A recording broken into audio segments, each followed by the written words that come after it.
What's up, fellow nerds? I'm Josiah. I'm Nick. We're friends. We're playing Marvel Rivals. We're friends and rivals.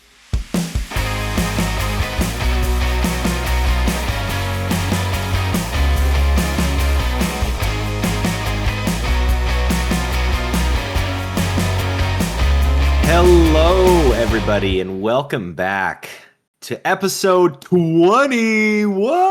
Woo! Of the Friends and Rivals podcast. Crazy. We have knock on wood. Don't jinx me. Maybe a shorter episode, we think, for you today. Don't lead with that. We got to say it at the end when we know for sure. Like, Yeah. oh yeah, I hope you guys are okay with a shorter episode. Yeah. We'll see what happens.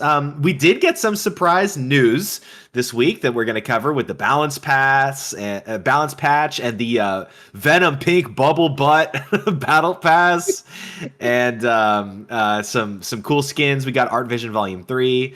We're gonna finish off our 3-part series on ultimate roles and sub roles with the Strategist Ultimate Roles. And of course, we're going to play Armed and Dangerous, which we got to do in the Ultron Battle Matrix Protocol as well for the last time tier. And of course, we'll have our Reddit Take of the Week and go through a couple Spotify comments. But with that being said, Nick, how you doing, bruh? Good. I'm rapidly going through my brain trying to figure out if I have anything interesting to say about this week because we had talked Been before there. and I said I didn't really have anything to go with, and then Been I there realized- like 18 out of 20 episodes. Life is life. No, I mean it was Father's Day this weekend, and Yeah. I got to eat a lot of barbecued meat and Heck yeah. banana pudding, so that was good. Heck yeah. Yeah, we made a Mother's Day plug in the Rivals podcast because we know that the demographic of Marvel Rivals is primarily mothers, but we totally left Father's Day out of it in the last episode. So happy Father's Day to all the dads. Yeah. Who listen to this show. We made a strategic decision to postpone Father's Day celebrations. So we're gonna go out. We've got a place around here that we really like, so we're gonna go out later this week to do some stuff. Miss out on some of the crowds and whatnot, but we had some good food at home. It was just a nice chill day. We like last year we did Father's Day on Saturday to avoid crowds, right? Yeah. And it mostly worked. But then this year, like we were going to like a barbecue place around here. It was like it's gonna be massively packed, and it was. But somehow we got a table in 10 minutes without a reservation. I don't know. Yeah. I don't know how that happened. I was prepared to walk around the mall for like 3 hours while we were waiting for a table to open up, but I feel like wait times for restaurants used to be longer when we were kids. yeah. Or like maybe we just had a terrible sense of time when we were kids. Experienced time at a much slower rate. No, 100% though. Like I've been waiting for 2 hours for restaurants before on holidays. They've gotten much more efficient now. But I do have some plans for this week, though. I was just about to tell you, or to not tell you because you already know, but just to state like, hey, you're gonna see my mom this week, which is weird. Dang it, man, you ruined my joke. Oh no, let's back up. Hey, wait, forget that Nick just said that. Marcy, cut that out. All right, ready? Here we go. But I have some other plans for this week. I'm going to dinner with somebody. Guess who, Nick? Who is it? Your mom. There we go. Nailed it. Yeah, she texted me yesterday, and I was like, "No way! How cool! I'm looking forward to seeing your mom again." Yeah, she's over there visiting family, and actually like texted me asking what the name of the podcast was because she was talking to my cousins, and they're all gamers apparently. Nice. So if any of my cousins are listening, hello. Hi. Hi, Nick's cousins. Anyway, yeah, I'm glad she's gonna be able to see you guys while she's out there. Yeah, that'll be really cool. We haven't the only people Well, yeah, the only person we've seen at all is my wife's parents. So Because they came out for a little bit. mhm. Yeah. Yeah. So it'll be cool to see someone else from home, and then we're coming out again, uh, first week of July. So Yeah. yeah, We'll have to do Well, something in person. yep, definitely, definitely. Well, Now let's that talk you've about heard our social lives, yeah. Let's talk about the rivals social life with some news.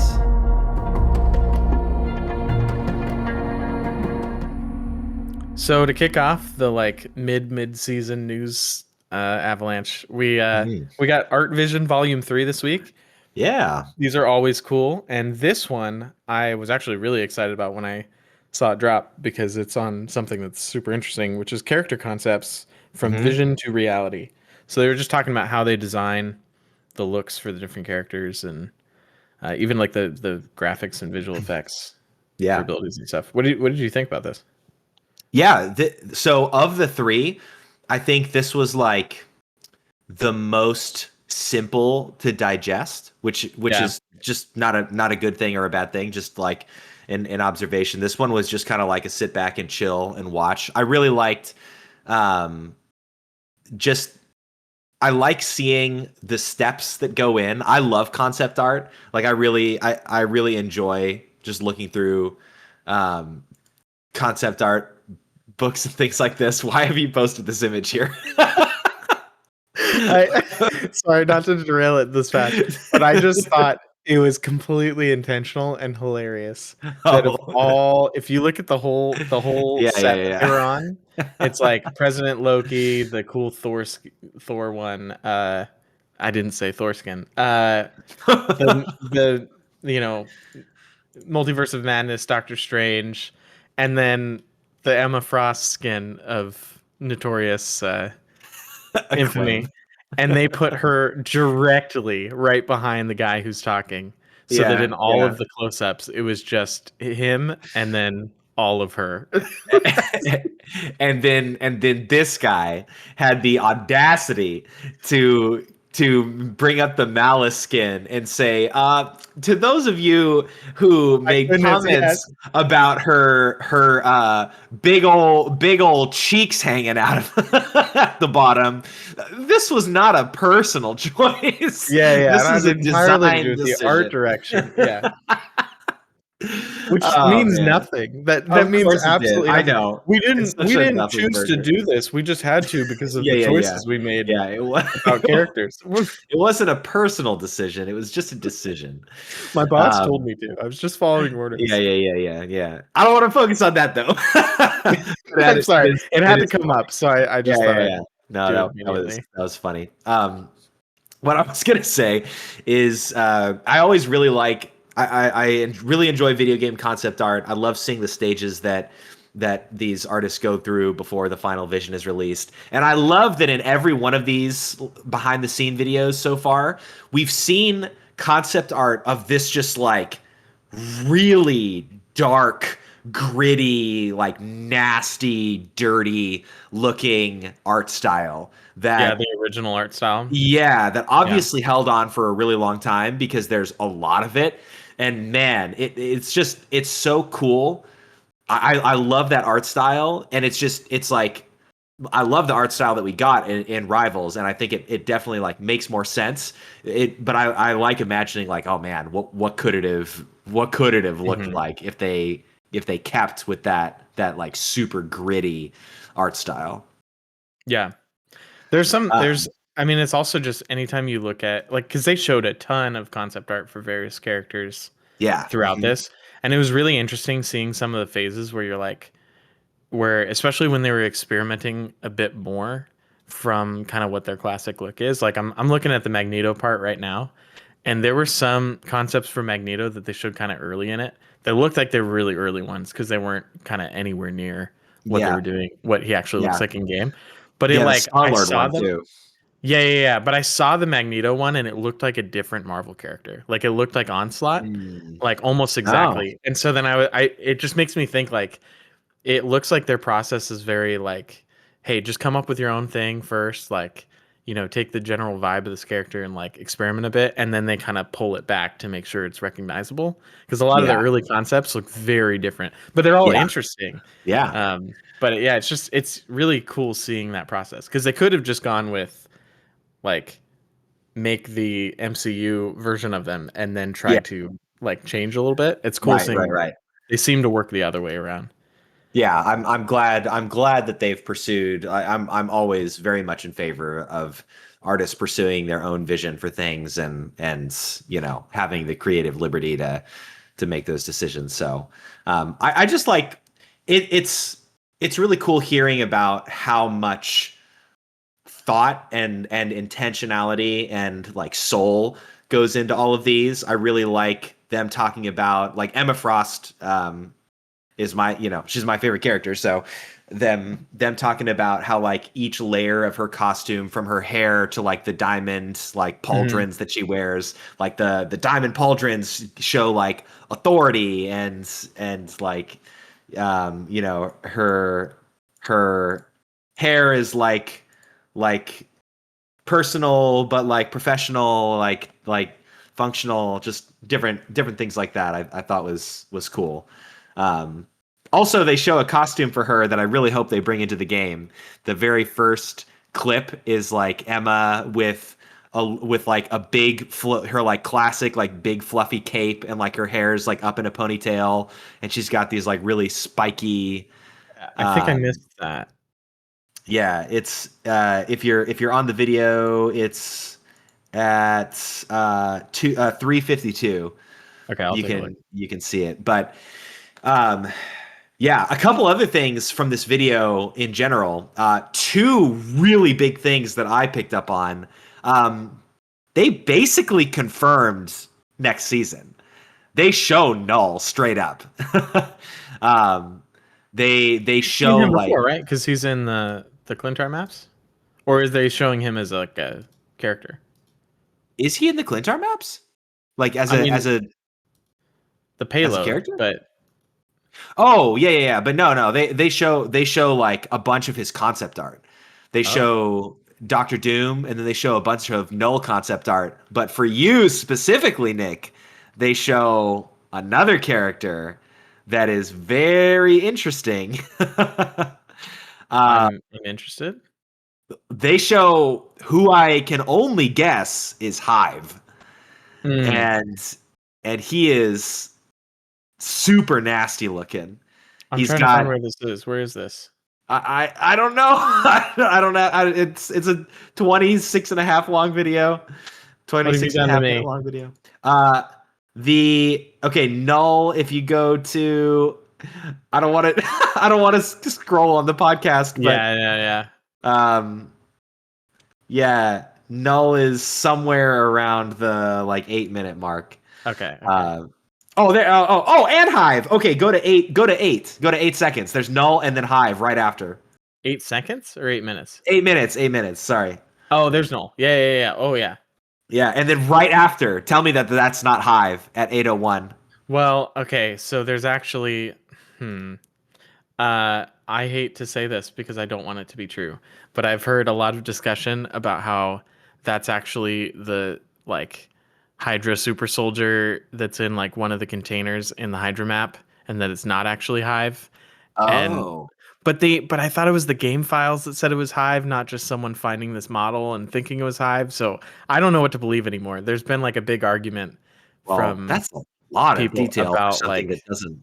That's just oh, no, no, like, no, but the idea would be that we would get him and he's a Vanguard, but it's not Hive. But I don't. oh, I thought the Hydra Hive. super soldier as a Vanguard. Yeah, but I thought that the No Hive way, thing was dude. because like the name Hive was mentioned, Right, not right, just. right. So I don't know. And But there's no I'm way they're. I am Yeah, hoping this is Hive for sure. And also yeah, Null looks terrifying. yeah, yeah. Super, So super perfect. creepy. Well, Null's always got like a really creepy, nasty looking smile and stuff.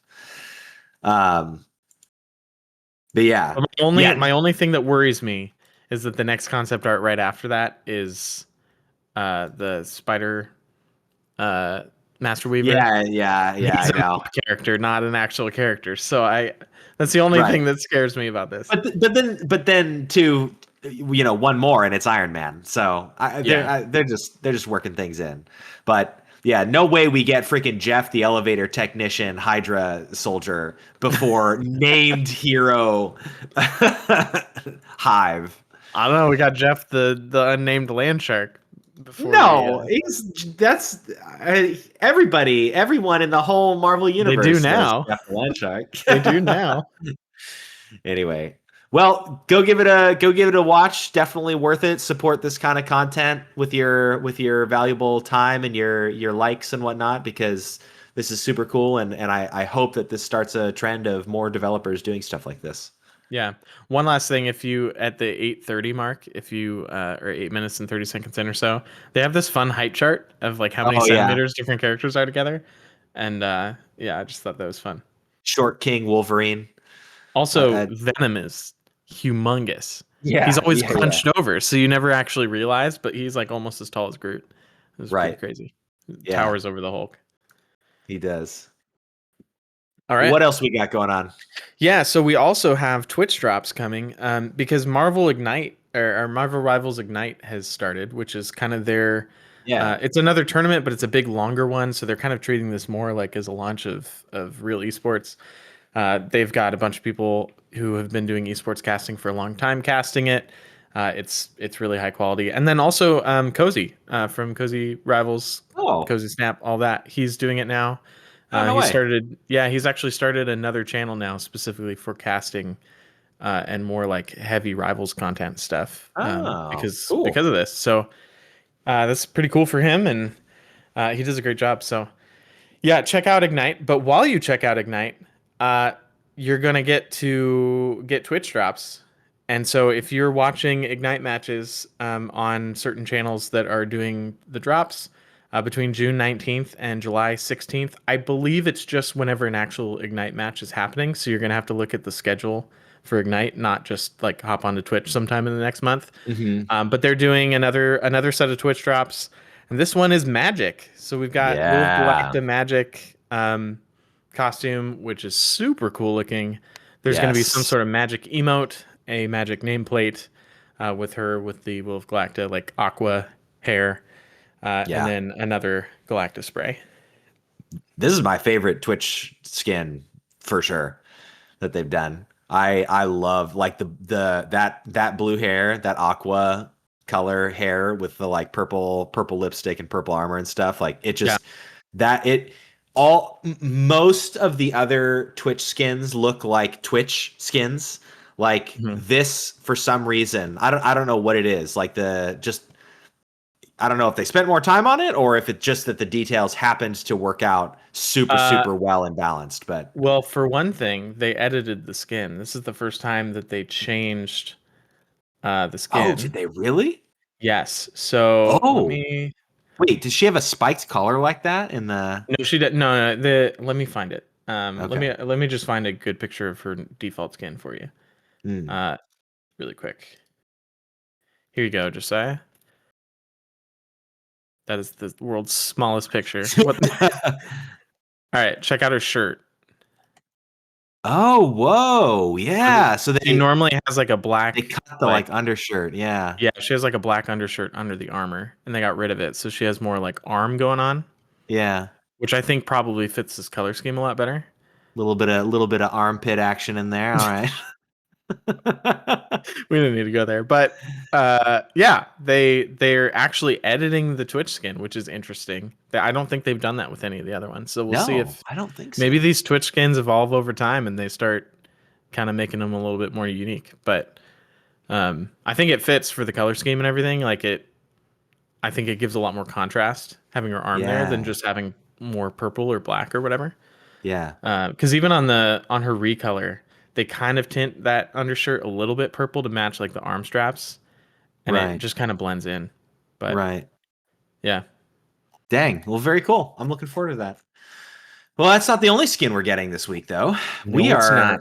are we are getting again just some freaking prime, perfectly cooked, hot and ready skins with My least favorite hero, Iron Fist.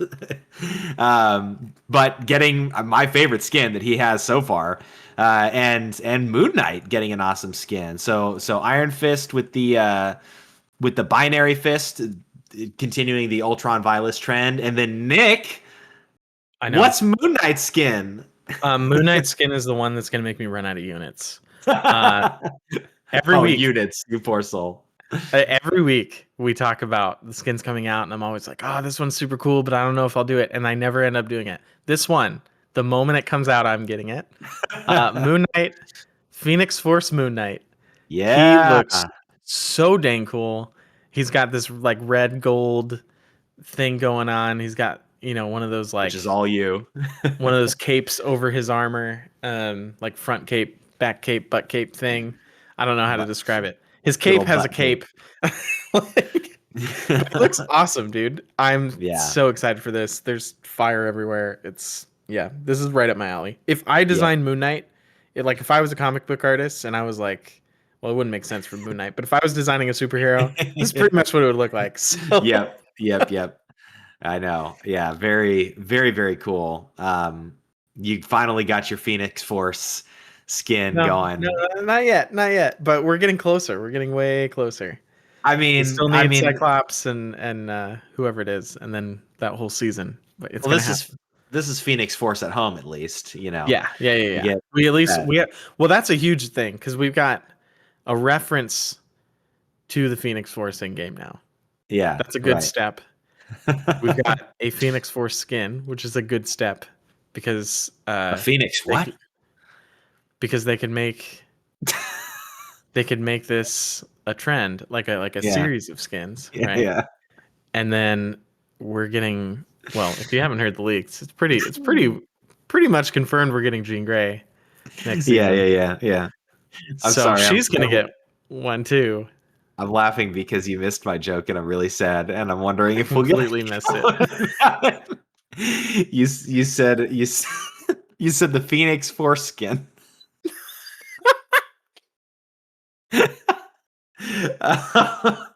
So anyway, enjoy these skins. They're really cool. Yeah, and that's not the end of the skins, gang. That's not the end of the content. All right, you know what else is coming? Freaking balance patch, and with it, another mini battle pass. Venom's Bubble Pop. Yeah, another sherbet flavored Venom. Mm-hmm. This time we're going raspberry with bubblegum. I just hope they give us all the colors. We need a lime now. That's what we. Yeah. Rainbow Sherbet Venom Squad. Here we are. But we coined Mac and Cheeks last time. Well, you coined Mac and Cheeks last time. So I'm calling this one the Bubble Butt. Yeah. Oh yeah. Of course. Yeah. Of course. Hubba Bubble Butt. Oh man, you already one-upped it. Come on. It didn't last 5 seconds before you. Oh man. But okay, so this is another one of those. I don't even remember what they actually called the Mac and Cheeks thing. Yeah. It was some sort of like chest in my head now because there's too many names for things to take our money in the middle of the season, but they're gonna do it again. This one is 490 lattice. It's a little bit more than the last one, but it's also like double the stuff. Yeah. So there's $1 more for twice the content. Are you serious? Yeah. I mean, because 7 of them are free, 7 of them are premium. I think you unlock a free and a premium at the same time for each challenge you do. So the way they're doing it this time, I'm not sure if it's time gated. I didn't see that in the video. But instead of doing the like play 3 games every day to get the next one, they're actually doing like challenges. So it showed like take 30,000 damage as Venom or whatever, Right. Which I like a lot better for sure, especially if it's not time gated and you can just play, Fortnite challenges all the way through, like a OG Fortnite challenges to. I was gonna say, I wonder how Fortnite does their progression system, because we're talking about Fortnite Season 0 when we're making a Fortnite reference. that was what really created all the Battle Pass stuff, all the challenges in the middle of things and stuff like that. But anyway, point is, there's 14 rewards here, so this is almost this is 2/3 of the battle chest that they did, or at least half. Was it 28 or 21? I think it was 28. Yeah, This is yeah. half of the battle chest for about half as much money, so it tracks. But you're gonna get, if you don't pay any money, you have to finish this by the time it runs out, which I think is August or something, or late July. Um, but you're gonna get on the free track. Man, there's so much to talk about here. On the free track, you're gonna get an Emma Frost like icy kiss spray. Then you're gonna get a Human Torch Future Foundation spray. Yeah. Not the Spider-Man we were expecting based on the MVP thing. It's Yeah. Human Torch. And Well, then what? are you aware of the Future Foundation like arc? I know And he's dead, yeah, yeah, yeah. which is why I was surprised that they gave him one. Um, and then the next level is a Johnny Storm Future Foundation nameplate. And then Josiah, you want to talk about this next one? Oh man, the best freaking emote in the game. Uh, Jeff the Shark with freaking shoes on, y'all. Like, what in the world is going on with the levels of cuteness coming in hot right now? He's like stepping, shaking his feet a little bit, looking at the shoes, like when you put booties on a dog or something. It's so Yeah. adorable. And the fact that this is on the free track is nuts to me. The Yeah. fact that the free track is this like strong is nuts to Dude, me. and another reference to a meme. Like Yeah, they're so memey now, and it's yeah, fun. I'm not against it. yeah. Um, then the next thing, speaking of kind of memey, Yep. the next thing, which this is probably going to be my nameplate for a while. Oh, You got easily. Emma Frost and Jeff making a selfie together, Yeah, uh, playing off of her voice line about "No, my baby" whenever Jeff yeah. dies. Right. I just kind of love that they've made it canon that she's just in love with how cute he is. Well, in the I've seen. Granted, I have not read it, but I've seen a couple comic pages where like she's sitting on a throne and Jeff is like in her lap and she's petting him like a dog. What? Yeah. Okay, I'm gonna go find that later. Yeah. Uh, and then the last two things on the free track are a Johnny Storm emote, which is going to be the one. If you get the next one, which is the Johnny Storm Future Foundation skin, the emote is going to be the one to switch his colors like all of the other ones. Yeah. Um, and then we get to the premium stuff. So back at level 1, right? Because this is seven challenges, whatever. So back at level 1, if you buy the 490 lattice premium one, then you get at level 1 the pink Venom bubblegum hubba bubble butt Venom. Yeah. Nailed it. And then we get I mean literally this entire premium pass is just Venom stuff. Yep. Um so if you And don't I'm care about okay with Venom, that. then hey, you can skip it. But the next thing we get is an emote pack for Venom that first off has the like the wait the I forget what it's from, but it's like the anime, like you put your finger up, you have the glasses on, you're like ah Oh, um oh. like hold up a second. Yeah, yeah, yeah. And there's a couple other ones here too that I don't have a good enough visual on right now. But Yeah. three Venom emotes. The next level you get a bubblegum Venom nameplate. Then you get three more Venom emotes on the next one. One of which is the twerking Venom Work it. as an emote, which is great. And then you get bubblegum Venom heart spray. Yes. Then you get Incredible. the emote. Which did you see the end of the trailer for this? Yeah, yeah, where it changes his color. Yeah, so it looks like this might have the Future Foundation thing going on with the emote too, which is a Yeah. cool use of that. So Venom pops a bubble, and when it pops, he turns pink. Um, and then Yeah, I just finally, yeah. Oh, go ahead. oh, I just wonder like how would they implement that because the skin is pink, or is this an emote that will turn you pink if you're using the default skin? Yeah, Like, I don't know. either way, I'm very curious about this. We'll Yeah, patch note this because yeah, we'll get this and we'll yeah. Oh yeah, 100%, no we'll question. find out. But then at the end of the premium pass, the last level there, you get a costume coin again. So um, Yeah, they're keeping up with putting a costume coin in each one of these little mini battle passes, and Yeah. it's getting harder because over time, it's still just the original 18 skins or whatever it is. It's getting harder to find ones that I'm like, I really want to get this one. But they're going to So change that at some point for sure. I mean, at least I feel like they are, right? Like I, that's I just would hope an eventually, yeah. inevitability. Yeah, because the But value on these is going to go down each time as people start getting lower on the bottom of the barrel of ones that they're not really that interested in. right, Um, the first couple are great, and then it's going to be less valuable over time. But right, right, anyway, right. Yeah. this is another cool little way to take all my lattice, and Yep. they will have it. And they will have it. Well, all of that is coming as part of the patch that's going live on the 19th. And that is including a couple other things. So that it's the Venom's Bubble Pop Pass, the two Iron Fist and Moon Knight skins, the Twitch drop event starts.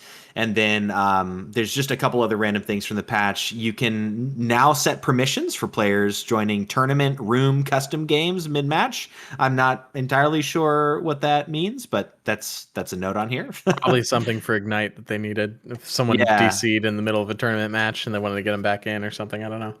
Yeah, and then just one fix that they did across all platforms where faction icons displayed incorrectly during pre-match loading in replay and spectate modes. So also probably something that the vast majority of the player base never experienced in any way. And then just some bug fixes, some of the normal fun, quirky things for heroes Like here. Mr. Fantastic could accidentally kill himself by using his E ability, the one where Yeah. he like hops onto someone. Yep. Yep. Apparently he could accidentally terrain kill himself.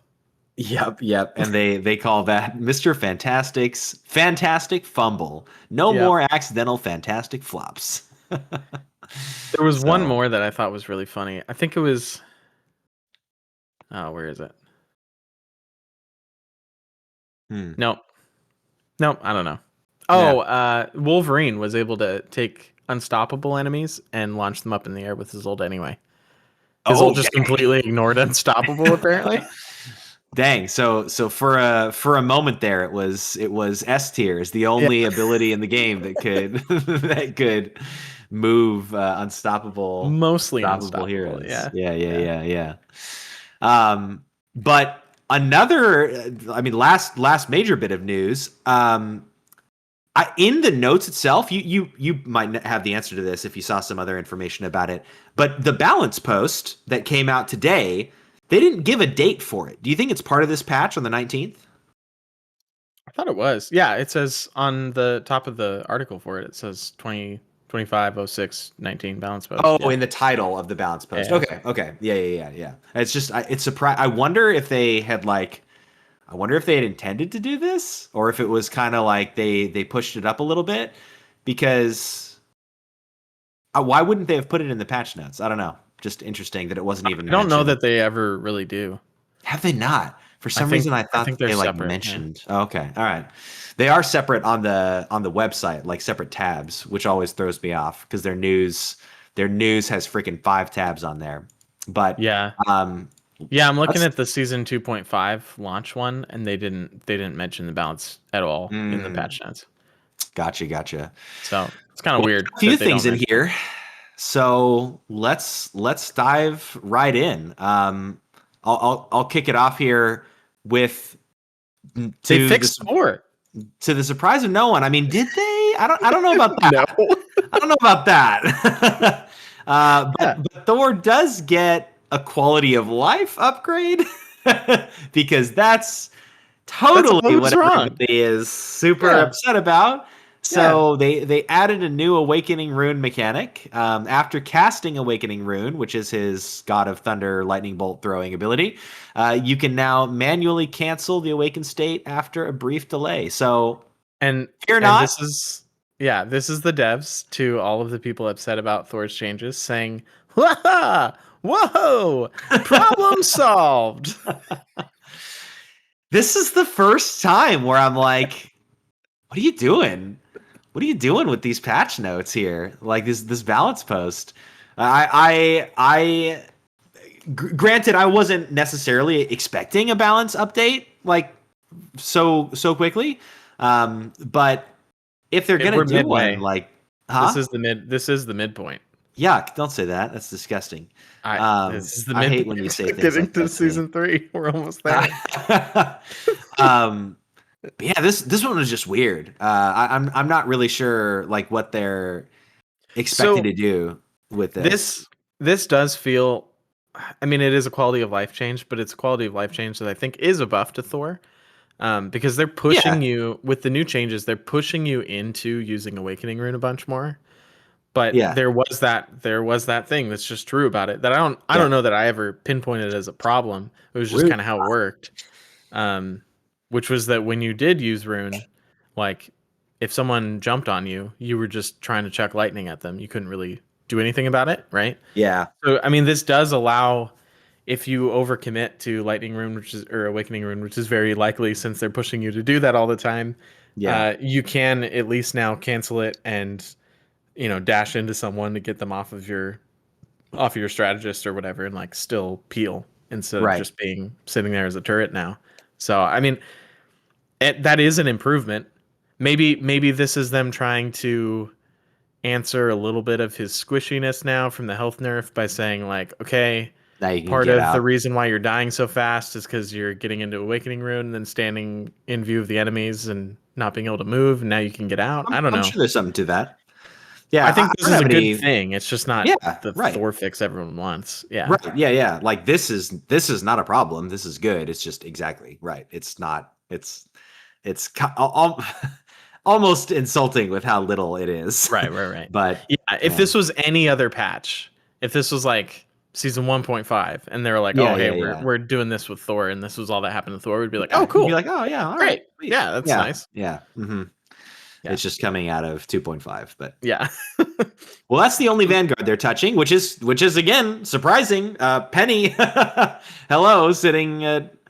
They're Uh, touching Penny later. It's just in the team ups. So there's a little yeah, bit of but yeah. but even that's not very much. But anyway, moving on to the duelists. Yeah, so I'm super excited about this one. Moon Knight. Yeah, They just say Khonshu must be smiling. Mark's survivability gets a slight boost, and they're increasing his base health. Wow, I'm just not able to talk from his 250 to base health. 275. His base health. Suffering succotash. Uh, yeah, 275 now. So Moon Knight Yeah, is not going to be a 250 squishy. That's awesome, especially with his right click giving him health. yeah. We were before they dropped a balance patch on us. We were going to do a Moon Knight Hero Spotlight today. So Hmm. next week we'll be doing that, and now we have the benefit of getting to try him at 275 before we talk Yeah, about him. So I'm excited about this. I've been playing a lot of Moon Knight recently, and he heck feels yeah. really good sometimes. And yeah, if I don't have to worry about dying quite as quickly, this could be pretty gross. I'm pretty excited. Yep, yep. Again, going back to the Ultron Hero spotlight last week. Think about how excited you are over a 25 health boost. Yeah. That Ultron imperative is good. Yeah, and It- and so much of it is because they balance damage, like they balance duelist heroes around being able to burst 250 down, right? yeah, And so exactly. that 275 it's intentionally a breakpoint that a lot of heroes can't hit Yeah, without using another ability. So yeah, yeah, yeah, yeah. Well, moving on to Star Lord. Uh, I I don't know. I don't know why. Star Lord is turning into the new Hawkeye, and I don't like anything about that. But they're giving him I mean, very, very mild buff. But a buff nonetheless. So they're turning his damage fall up off. Sorry, holy crap, turning his damage fall off up, down. I always forget the orientation of yeah, this yeah, yeah. The because fall they confuse me. is Yeah, being yeah, yeah. reduced, Right, which right. means the damage goes up. Yeah. Yeah, yeah, yeah. 25 meters from 60 to 65%, and this is just on his primary attack, his element guns. So more. I mean, this is in line with the buff they gave him to his ultimate too, just making him more nasty at longer ranges. So Yeah. enjoy getting sniped by Star Lord 5% more. To defend the devs a little bit on the Star Lord, and Hawkeye love. When you look at Grandmaster and above, they're both sitting pretty low down on the duelist tier list. Like they're both 47% win rates, plus, like, somewhere in between 47 and 48. I want to see what that looks like in bronze. Does that change? I'm going to No, remind you of that stat the next time you he's at hear 46. legendary and you're running for your life. No, I know. I'm not saying that he's not annoying during the game, but he's not winning the game. No, I get you. Yeah, Is yeah, what I'm yeah, saying. yeah. He doesn't have Yeah, I get he you. doesn't have over 50 anywhere. So Right. yeah, Yeah. probably makes sense. And this, if they're gonna buff something, I would rather they buff him not in his ult than keep making the ult more and more Yes. Oh, toxic. yeah. Yeah. Yeah, yeah, yeah, yeah. And 100%. the thing with Star-Lord is there's not much to touch because he flies around and he shoots and he Right, right, dodges and he right. reloads and he shoots. So But they've already touched all of those abilities though, because mhm. they made his aerial mobility. I remember they improved that. Yeah, They tuned in, they dialed in his like big old mini Reaper ult. Yeah, yeah, right. yeah. That thing. And then I think buffed it in 2.5 a little bit. They like A increased little it bit. a little bit. Because he was just getting his ultimate charge like crazy, but yeah. Yeah, I mean, Anyway, I think that's the thing of being like the Tracer style hero where their kit is really simple. He's yeah. probably the hero that they have the least amount of levers that they can pull for balancing him, like, because he has such a simple kit. And so they had to nerf the one good thing he could do, which was farm his ult ridiculously fast with Yep. Magneto because it was destroying the tournament. And then that left him with not much. So, Right. Right, right. yeah, yeah. We'll see. But hey, he's going to do a little bit more damage at mid range, so that could be good. Yeah. Last but And not then least for the duelists.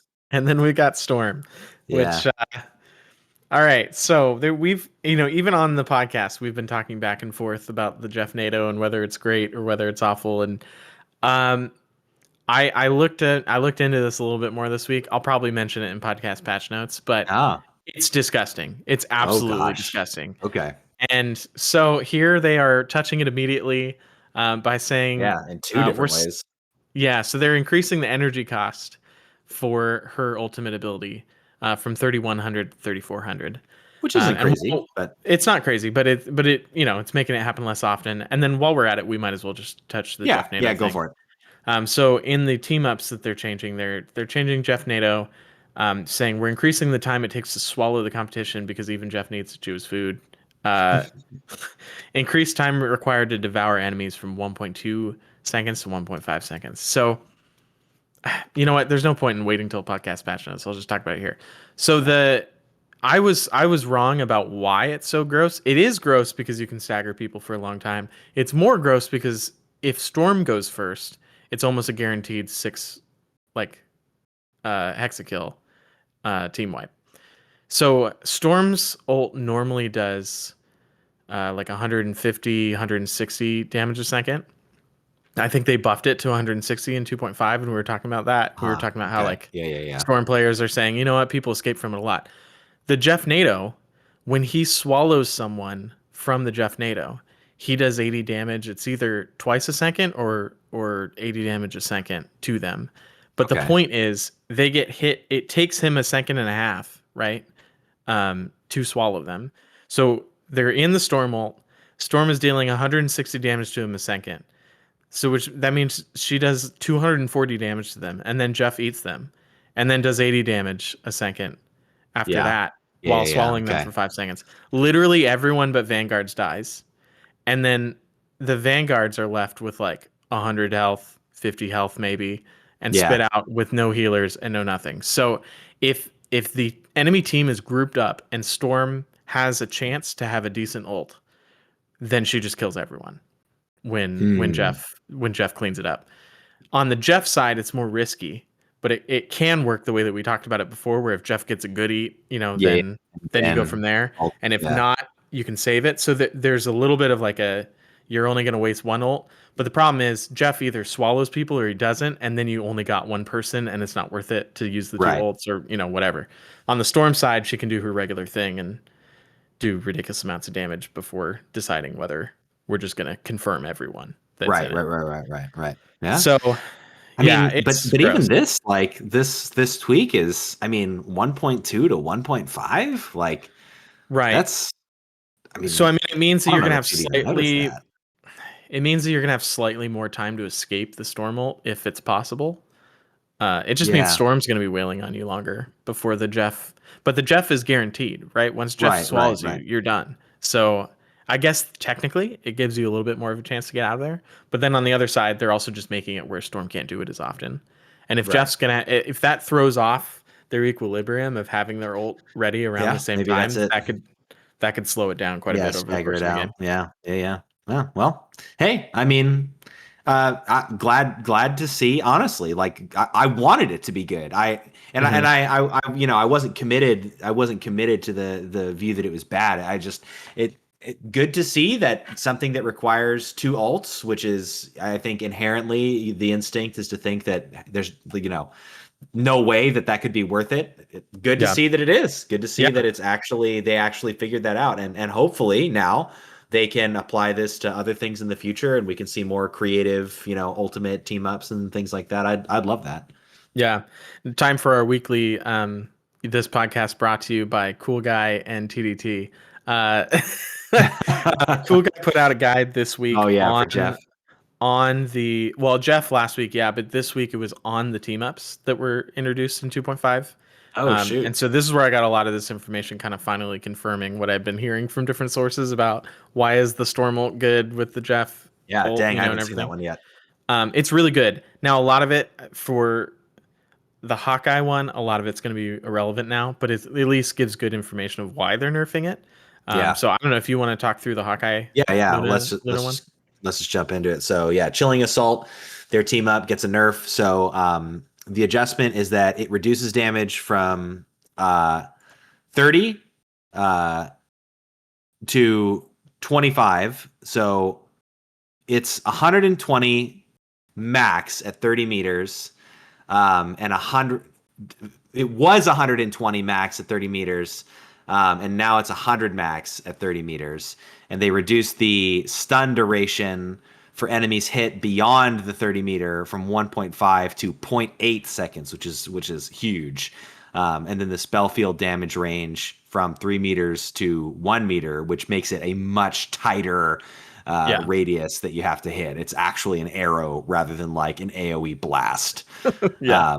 So yeah, I mean, I haven't seen the video that you're talking about, but my first thought is, I mean, one of the nastiest things with Hawkeye is you freeze them and then you take 1.5 seconds, which is actually quite a while when you're sitting there to line up a headshot and end Yeah. them in a second. And now you have less than 1 second to do that, which feels pretty substantial.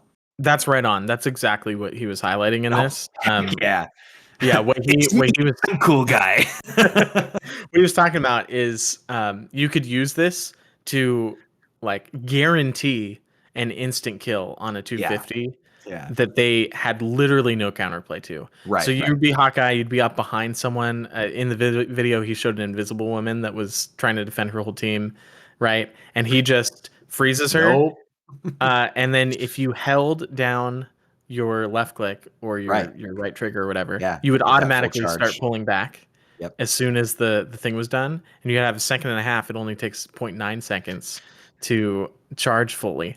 Right. And so you'd have, half a second to just shoot an arrow. And that would do 240 after you already hit them for like 100 with this Right. thing. Like they were just Right. dead. So Disgusting. literally there was no way to avoid it. If the Hawkeye hit the freeze and he knew what he was doing, you were just dead instantly. So yeah, now they've made it where it is conveniently zero point 0.8 seconds of a freeze, which means he Hmm. cannot full draw in the Yeah. time that you're frozen.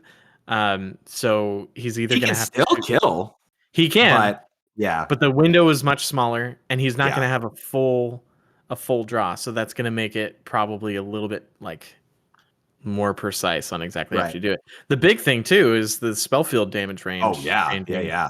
You're not Three freezing meters to two or one three is people crazy. anymore.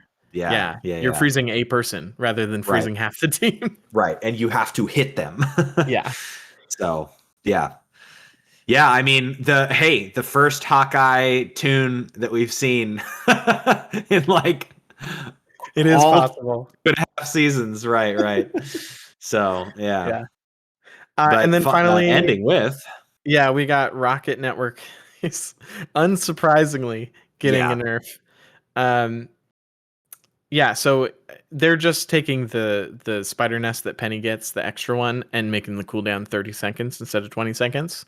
Um, it's not going to make a huge difference, except yeah, for when you actually break through, then like yeah.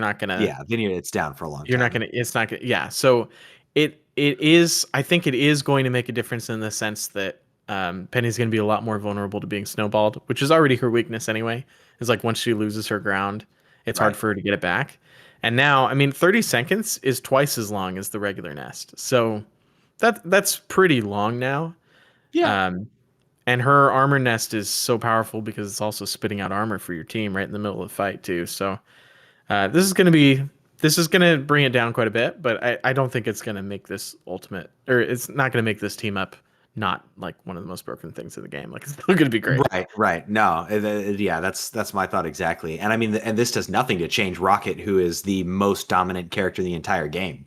Yeah. Like I expected that Rocket's BRB would get some tuning or something. Like I'm actually surprised that they took the Penny route over the Rocket route. But I don't know. I don't think that Rocket's BRB is doing that much. Like, because he still wants to hide it so that it's available for revives. So yeah, it's got spiders around it, but like it's not a very big range. You just shoot the BRB from far away and the spiders disappear. So yeah, I don't feel like changing that would change the impact of the on the game that much. Like it would suck for Rocket. But the Penny one, like you get both of that's those true. Penny nests up. I've locked people in spawn the entire 4 minutes before from that. You know, like Jeez. Yeah, but now, you know, I believe during it. that period, there were like a couple times where they took one of them down and I had to wait for it to come back up. And like it was hard to hold that position right on spawn with only one of them. And now if you have 30 seconds of that you have to pull off, you're not going to be able to hold it that long. Yeah, You can hold yeah, it for 15 or 20, but that's true. No, that's true. That's a good point. That's a good point. And yeah, I mean 10 seconds it is a long time, for sure. So yeah, well that is the balance patch. Looking forward to seeing this go live. Looking forward to seeing if they decide that they need to do anything more with Thor in season 3, or if being able to cancel we Awaken do. Ruined just covers it. Yeah. But now that we're done with the Rivals patch notes, let's get into our patch notes. Wiki. I said it's podcast patch notes, everybody. Nick with 2 minutes on the clock and go. Another one. Um, okay, so just quick thing. Last episode, or actually, no, it was 2 episodes. I asked about Jeff's controller keybinds for all his many team Oh. ups, and we had Asher on Asher Redacted on Spotify comment back saying that I think it's press right joystick for Jeff NATO, B for Groot, and either Y or X for Venom. That's crazy. It's all Wow. over the So place. yeah. That's not what I would have expected. I feel like I would have expected like press this button and then like up, left, down, right on the D-pad or something to Yeah, like yeah, yeah. activate team up. Yeah. Huh. So I mean, they have enough keys available, or keys buttons available on the controller, but they're weird ones. They're all over the place. Like a couple Yeah. face buttons and then the right joystick press. Like yeah. Yeah, Anyway, very interesting. and then one more, which I guess is just more of like a Rivals things we talk about patch note. But I found out this week in his newest video that, and when I joined his Discord, that TDT's name is not TDT. That's the What? name of the like Destiny clan that started the channel Oh, okay. when Dang, he was even I doing all didn't the know that. Destiny stuff. So his actual screen name is Misum777. Um, Oh. so he like in his newest Wow. video he introduced himself that way. I think because he had an influx of people joining the Discord asking where TDT was, and it's like Yeah. he's like one of like 5 guys who runs the server, right? He's just the one Right. that makes YouTube videos. Might want to So change your YouTube name then. yeah, well, I don't know, but I I'm gonna have a hard time not just saying TDT when we're talking about the videos. So Yeah, I'm I'm sorry. I'm speaking not as honoring the that. channel is saying this, not Guy. But anyway, Right. fun fact. Congratulations, TDT. You are now a faceless entity, who I will still Corporate refer to as TDT. TDT, but now it's just less personal. Anyway, I thought I should at least say that somewhere Yeah, because it yeah. Anyway, for that's all I sure. got. You have anything? Sweet. Take 2 minutes. Here we go. It's been 14 days, and I still have not stopped thinking about Expedition 33 every That's day. not a patch note. It's a patch note to this episode in the Go intro away. because I was too busy talking about having dinner with your mom to be able to talk about Expedition 33. Um, Dang, man, I actually don't have anything for this week. The only thing that I was Everything you thinking say is about. perfect and needs no What? needs no What? correction. Everything you say is perfect and needs no No, right. correction. I am flawless. My opinions are all true and accurate representations of reality. Especially And the ones about Squirrel Girl. yeah, exactly. I did love that they referred to Squirrel Girl as having the body type of the girl next door in the Art Vision Volume 3. I was like, nice. And I'm just still wondering, and there hasn't been an update in 2.5. When we freaking gonna get Blade, dude? Are they just gonna keep dragging him season by season across maps? I thought maybe they would update him to Araco to have something, but he's still in Wakanda, so it's not really a. It's not like, I don't know if that's a patch note, but it kind of is. Nothing has No, changed. nothing has changed. Yeah, patch note. Everything's the same as the last patch note. Um, but Yeah. yeah, We're gonna get him in like season 13. He's gonna be an old man. We'll get old man, man Blade. that's gonna make me sad. But Sorry. all right, All you know right. what? Enjoy 15 more seconds of your time than you would have had. All right. Let's go talk strategist ultimate roles.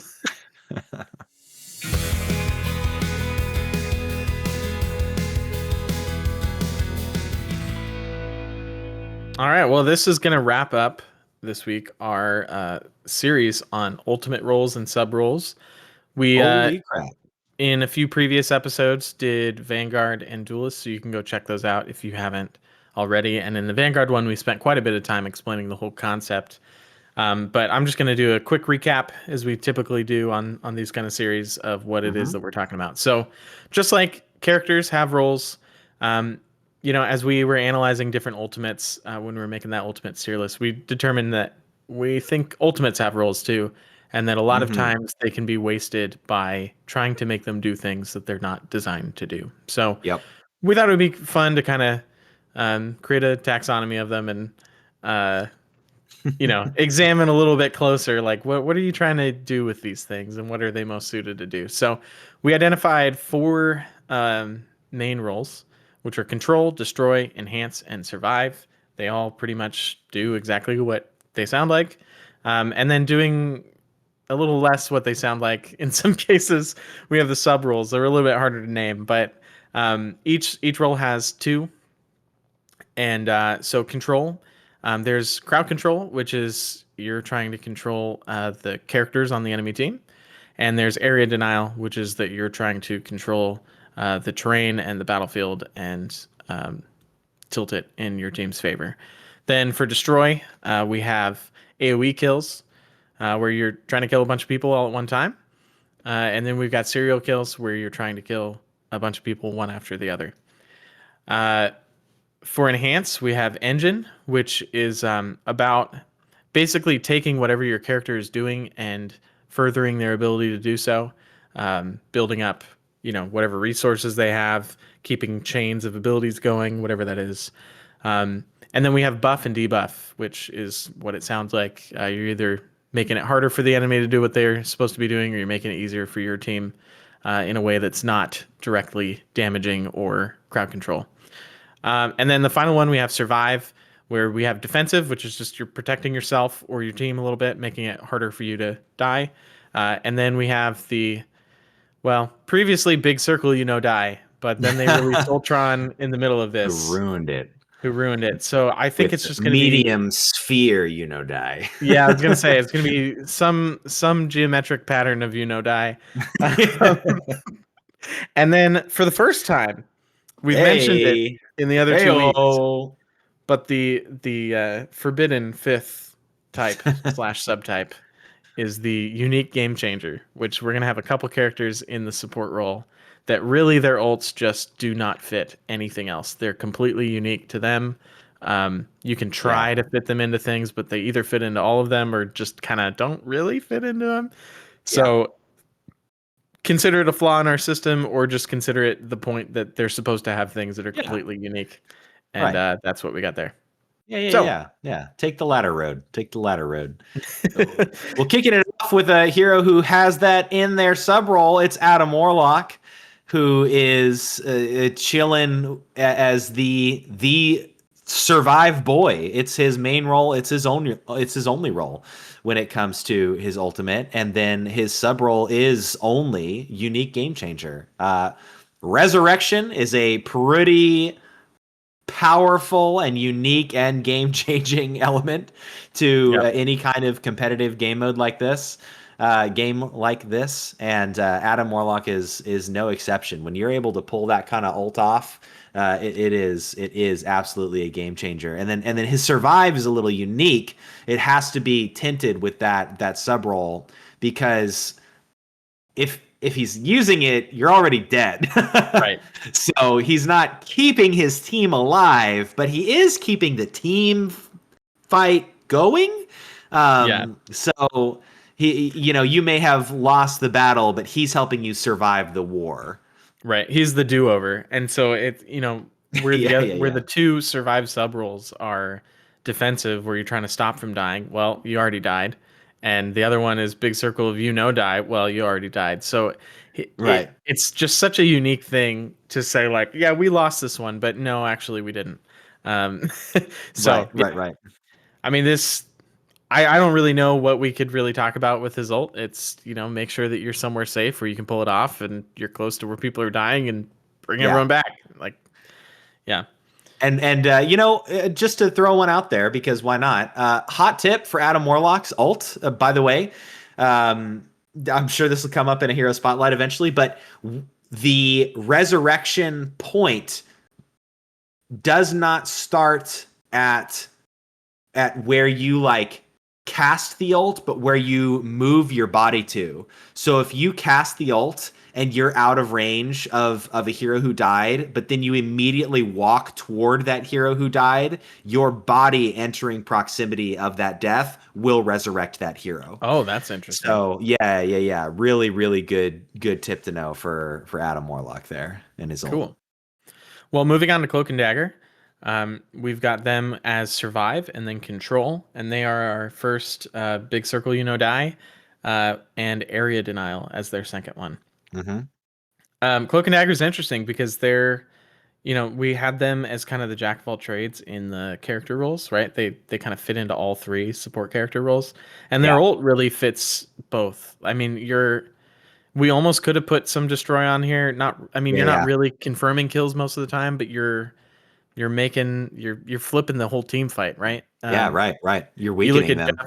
I mean, you look at Jeff's left click that we've been talking about a whole bunch recently, and that's what you're doing. You're healing your team and damaging the enemy, and Cloak and Daggers is just like, why don't we just do that to the whole battlefield? I Yep, mean, yep, yep. it's pretty amazing. But yeah, I mean, you're not, again, to that point, this is a survive and control thing. So while it is doing damage to the enemy, you're probably not going to get the right outcome if you take this and you see one enemy running away at mid health, and you just decide, I'm gonna make a straight Yeah, line at them and try to right, kill them with the ground. You want to be using this to take that whole battlefield, that whole control point, and make it just an inhospitable place for the enemy team. right. And this their unique is so interesting in that it's the only ultimate in the game where you can like control the radius Hmm. outside of just like a pre-selected, like it's a circle, it's a square, it's a straight line. Like you can paint that to make this really viable on some really nasty angles, which is really cool. So Yeah, yeah, I've never seen this because I've never seen this situation arise where it matters, but maybe some map in the future will be really heavily like hallway based or something. But yeah, theoretically, their ult is the right shape that if there was like a long like hallway maze kind of area that you were in the side and your whole team was fighting in like the Hell's Heaven side hallway for some reason, yeah. you could turn that entire long hallway into just like a lava pit for the I for the enemy mean, team. Morocco has those moments, honestly, when you're when That's true. you're when you're pushing the payload under the bridge with all the like dead bots and stuff. Yeah, That yeah. area is really nasty for this kind of stuff. And that So area is a kill box for your yeah, team that's for pushing the through. So attackers. Yep, yep. yeah, having that whole if you're on attack, having that whole thing covered for you would be pretty great. Yeah. Well, this is an interesting example where our next hero, Invisible Woman, has the exact same archetype all the way down the line. The taxonomy, the phylogenetics of the sub roles coming from the main roles. You're gonna learn some science today, gang. uh, is the same, except for watch out, Nick out of left field throwing an extra sub roll in there as I'm talking. Changing the game up on us. All right, I'm throw sorry. away everything I just said. Rewind the clock, Marcy. I'm Uh, sorry. I just realized that we were missing like a massive component of this ult. nah, And dude, we don't get to talk about that anymore. She's the same as Cloak and Dagger. Moving on. No. So her main role, survive, sub role control. Sorry, secondary role control, and then her sub roles are big circle, die, area denial, and now, as of this exact moment, she's been patched to have buff and debuff yeah, as sub so role 3. my reasoning here is originally I was trying to figure out how do you describe the Yeah, invisibility, right? yeah, And I was originally just as a describing it buff. as area denial.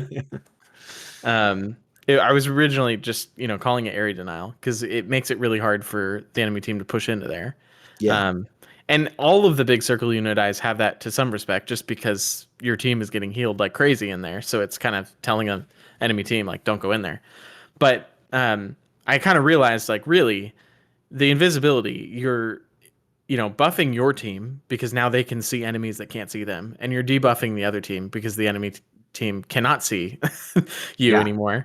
right, Or they basically they have to choose between a debuff of not be able to see the people they're fighting, or be able to see the people they're fighting them while they're getting a bunch of regen and while you get slow, right? So they're trading not being able to see or slow is right. what they're doing on their side. Um, and I guess either way you're getting healed. But again, another nuance to we've got four of these big circle dies, but all of them have some nuance to make them different from each other. Right. Yeah, And yeah. hers is super cool. Well, thanks for taking my strategist away from me. Now I'm going to take yours away from you with Jeff Yeah, the Land go for it. Shark. Sorry.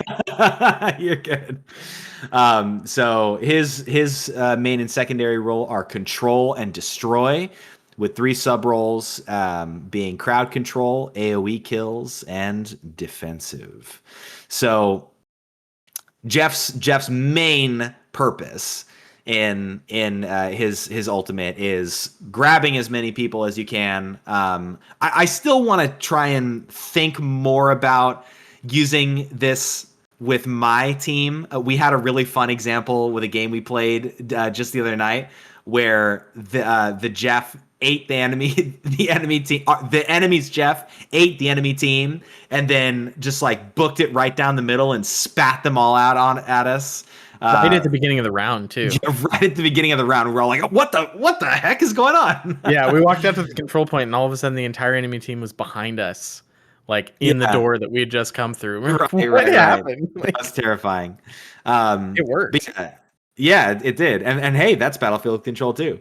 So yeah, he's trying to scare a bunch of people away from a point, or he's trying to stop a team fight from snowballing. Maybe maybe you've lost someone on your team, you lost 2 people, and you're about to get rolled. Like Jeff can stop that right away, and then in the right places at the right times, everybody knows it. Jeff about to get a hexa kill, all right, with the ledge on that map. Actually, he's gonna get a what is 7 sextakill? Septikill. Septikill, that's right. Septikill, because he's gonna kill himself in the process too. But hey, that's okay if you get a team wipe. And then of course, crowd control, AoE kills, defensive, all of that. Kind of address this out of order Yeah. with these things, but you get it. The defensive side is what I was saying is something that I want to think a bit more about.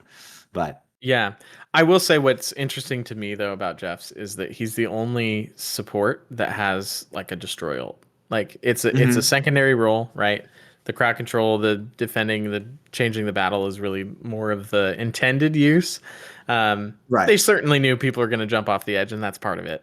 But he really is the only strategist with like a purely like offensive ult in a sense. Not purely, but like a very heavily skewed offensive ult. Which is just interesting. And what's interesting to me too is when we tier listed the ults, he ended up also being the only strategist ult that wasn't in S or A. And I think that's because it's so contrary to his role that like it's a fantastic ult, but by nature of it, you're giving up having your team defend themselves with like a big, Healy thing, which is kind of the thing that a lot of people will complain about when someone's playing Jeff or any of the ones that aren't a big circle die. But Rocket used to get that a lot before his ult got changed. Yeah. Where's the defensive ult? I think that's why what you're talking about trying to focus on the defensive a little bit more than maybe we do. If you're in a big battle and Jeff, like angles it right where he swallows up enough of the enemy team that now the one remaining guy is or 2 remaining people are in like a 4v2, that was super defensive. He just defended your team from 3 or 4 people fighting for like 7 or 8 seconds and probably also gave you the opportunity to flip the battle. That's probably about what you're going to get out of a Luna ult or something like that. Yeah. But it has more of a direct like offensive ability to it too. So I mean, there might be a case to be made that we need to be doing defensive Jeff ults a little bit more than we do. Well, and not only that, but like take the environmental kill potential out of the equation. I think a lot of people get hung up on that because it's all over Instagram and TikTok and stuff. Yeah, it's very clippable. But like when I think of to my one Heroes of the Storm player who is probably not listening to this, Stitches was a character in Heroes of the Storm who his ultimate ability was to eat one person. And he would eat that person, do damage over time to them. He could move while he ate them, and then he would spit them back out. Like, this is literally Jeff's ult. Well, his ult was considered one of the best in the game because what that meant is that you could just like in a team fight, you eat someone, you take them over to a secluded alleyway, and you just beat the freaking crap out of them when you spit them out. And you spat them out at low health because you've done damage to them. Like, I don't see Jeff's... Like, this requires a coordinated team to do, but I don't see Jeff's ever do this. And I think this is a really, really wasted potential. A lot of Jeffs hang on to their ult for, like, at way too many points where, like, they can't get the environmental kill. And, dude, use this to just, like, gang up on a couple enemies and destroy them put them out of position and destroy them. Yeah, that's 100%. Huge.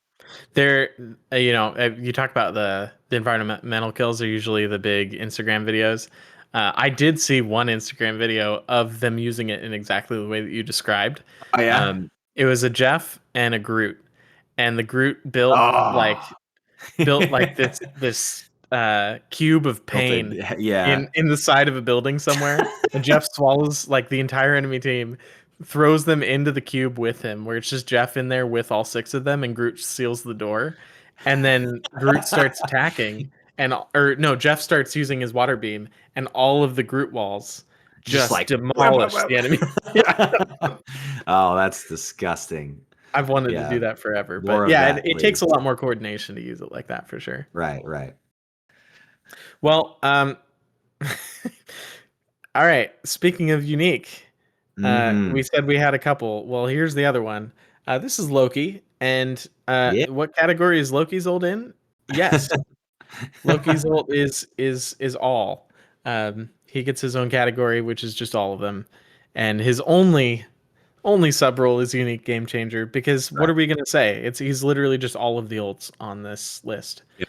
Um, I think that's the big thing with Loki is when you pick him, you're just saying, you know what, I'll figure out what I need later, and that adaptability is incredible. You're also Yeah. limited to whatever is going on in the game, so and whatever you can see at the moment to grab that person, Right. and take their Right. Right. thing. But theoretically, this just gives you whatever you could possibly need. So if you mastered the understanding of what ults are useful in what moments and all Yeah. these kind of things, and you had Yep. enough time where the situation didn't change to grab the ult and then do it, I mean, Loki, you're gonna always have the right answer. Right. Right. And it what the cool thing is that like whether it's a vanguard, a duelist, or a strategist, like there's always a good reason to choose any of them. It just depends on how the game is playing, and the other thing you have to consider too is when you're using his ult, you're not just getting their ult. You're getting that character, Yeah. and sometimes that can be really disgusting. If you're you've got like a Cap on the point and you take Cap who normally isn't very good, but like by himself, his ultimate is not like extremely game changing, but now you have two Captain Americas jumping around on the point, like you can now hold the objective in a way that could never be done Yeah. before in a I, different situation. So I've experienced this a lot recently for some reason. It had never happened before like this last week, but I've literally had this happen in 2 or 3 games this week where a Loki on the enemy team kept turning into Venom, who also oh was on yeah, the enemy team. And all I've of a seen that sudden there were too. just two Venoms on you. And like, normally I think like Venom's ult is not one that I'm like, oh, I need to steal that. But just Yeah. having two Venoms flying around and just like when they're coordinated, it was terrifying. Like Oh yeah. just absolutely straight out of a horror movie. Terrifying. Right. Right. So I mean, Loki, you can get really creative on it because, like you're saying, it's not just the ult; it's the hero. Yeah, yeah, and I guess all that to say, you don't need to think too much about like, oh, I gotta get okay, I got Loki's ult, I gotta find the guy with the S tier ult. Like you don't Hmm. have to think of it that way. You don't have to limit yourself to okay, I gotta pick Luna Snow, or okay, I gotta pick Iron Man to get a maximum pulse on the entire enemy team or something like that. Like Right. there's a lot more high value options that you can pick. It just requires a lot of game knowledge Yeah. and a ability to evaluate the situation that you're in Yeah. at a moment's notice. But Yeah. It's so interesting because Loki is such a high like skill floor character on his yeah, own, but then on top of it, like like what if the we way just you put the get highest skill floor ult as right, well? the way that you get better at Loki is by getting better at literally everyone else. Like it's just Yeah, that's such a yeah, yeah. yeah. All right. So Well, next we got. Oh, yeah. Sorry, yeah, Loki was get out of mine. here, You go. bro. What are you I'm doing? sorry. You trying to take a second strategist away from me? Yeah. Next we got Luna Snow, whose main role is survive, secondary role is enhance, and then her two sub roles are big circle, die, and buff debuff. So most of the people who are using Luna's ult are using it to keep their team alive. So that's Yeah. what the survive is coming from. But lest we forget season 0 and season 1 where you could bind her ult swap to the mouse wheel and have health and damage every zero point 0.01 seconds. She has a damage boost too. As someone who really enjoys Luna and likes her quite a bit, I'm sad to say that there was a moment recently where I was playing her and I'm like, what's the button to change her ultimate from heal to damage boost? Because I just got like so one track minded on the healing aspect of it, but the damage boost is really nasty. And when 40%. across the Yeah. board. Yeah. So when your team like doesn't absolutely need to be saved from imminent death, like keep that damage boost up, keep that enhancement moving. Yeah.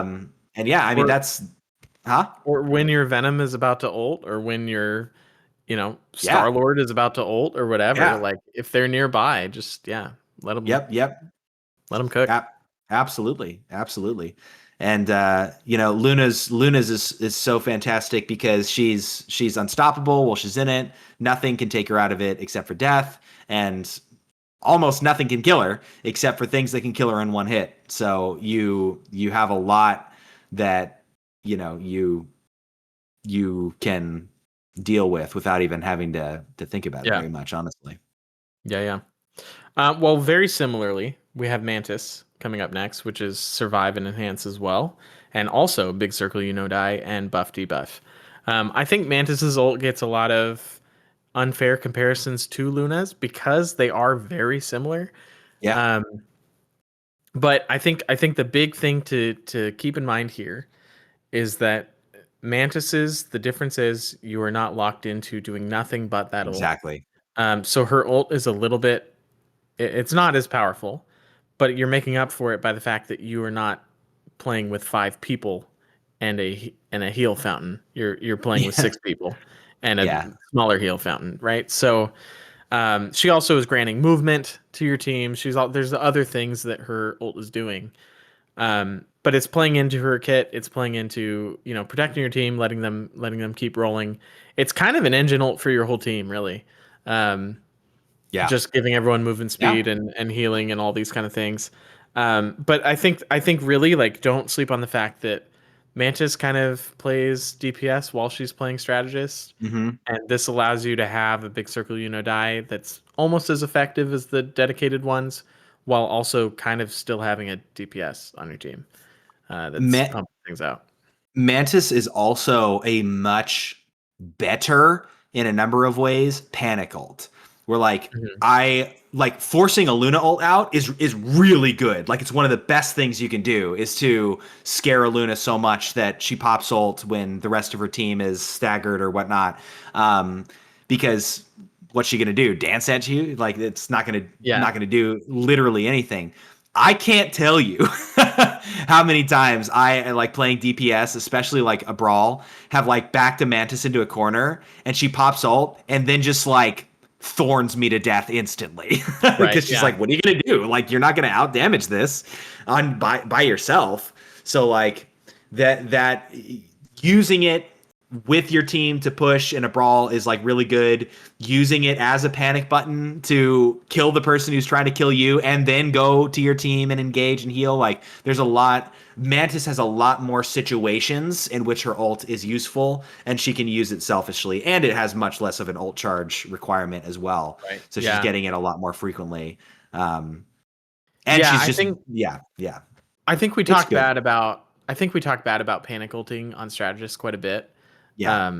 Just typically like from what I hear around.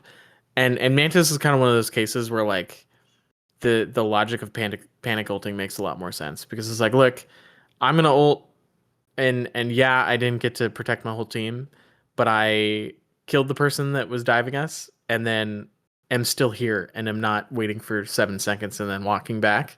Yeah. And like when your strategist is walking back, the rest of your team is probably gonna die. And so Right. like you did really ult and save the whole team. You just did it by saving yourself and then continuing to be in the fight to heal. Yeah. Yeah. Um, whereas Yeah. the Luna one is kind of more that classic, like, oh, you just Right. kind of wasted it. But Right. There really is like I don't know.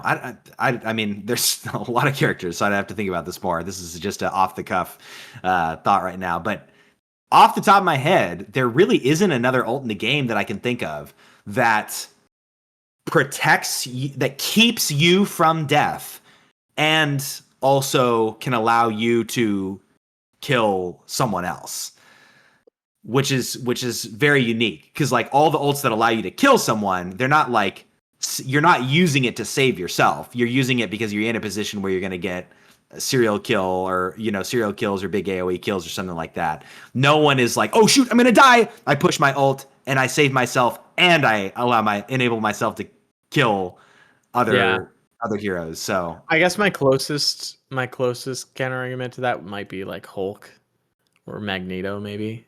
Like some of the vanguards are kind of like that, but yeah. certainly no strategist or Yeah, duelist certainly no really has anything strategist. like that, unless Right. you count Mr. Fantastic. But No, I'm sure no, you I won't. don't. I don't. The funny thing is, I did think about him for a second, and then I was like, nah, not really. He's not going to And then kill you were anybody like, with I that. don't want to think about him. Yeah. Well, closing it off with the magnanimous 60% win rate Rocket Raccoon. Rat. Rat.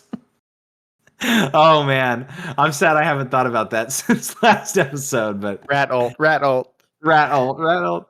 Dude, that kid, for some reason, just the combination of the time that it was in my already exhausted mind, I was literally like, I was wheezing. There were tears falling from my from my eyes at Rat. Oh Yeah, man. I'm definitely calling him that all the time now. Oh, I know. I haven't played enough this week to think about it, but I need to remember. So his ultimate is main role is enhance, secondary role is survive, with the sub roles being buff, debuff, and defensive. So this took a huge shift from the last season and season 0 by having a survive element that didn't exist at all. It was just a damage boost, but now it's both. And we put enhance here, and as the first and survive as the second. I think depending on the situation, you can really do a coin toss as to like Yeah. which one takes precedence over the other. I really And put it in that order in homage to the fact that it used to just be like a solo enhance ult, and it was the only one in the game that was just yeah, enhance, right, and right, they right. they ruined it. No, Yeah, it's a good ult now, yeah, they made it. They didn't ruin it. They made it good. Yeah, but it's still, less unique. huh? But it's It less is less unique. unique. It is Yeah. less unique, which is interesting point. They made Rocket Salt less unique. They made Jeff less unique in his. So anyway, but a cool thing that I really like about this, as far as the survival aspect goes, is this is one of the few ults in the game that creates like another target. Mhm. I think of Hela, for example, as like something that diverts the team's attention away from the rest of the fight that's going on around them. I don't know off the top of my head how much health his amplifier has, but it's a lot. Yeah. It takes a lot of focus fire to bring it down, and like it's usually worth it. Like it's very often the right play to try and burn that thing down. So not only is he healing, not only is he damage boosting, but he's also very likely diverting enemy fire away from your team to destroy that amplifier before it runs its course. So Yeah. It has 800 health, by the way. yeah, Quite a bit. nasty. All right. Yeah. Well, dang, that is that's the close to our our second series that we did. Our first that we basically came up with no inspiration, just decided to do ultimate roles and sub roles, and I Yeah. So what's our I'm next I'm series gonna be? I'm excited about it. Shift Yeah, ability I rolls don't and sub know. rolls. I'm kidding.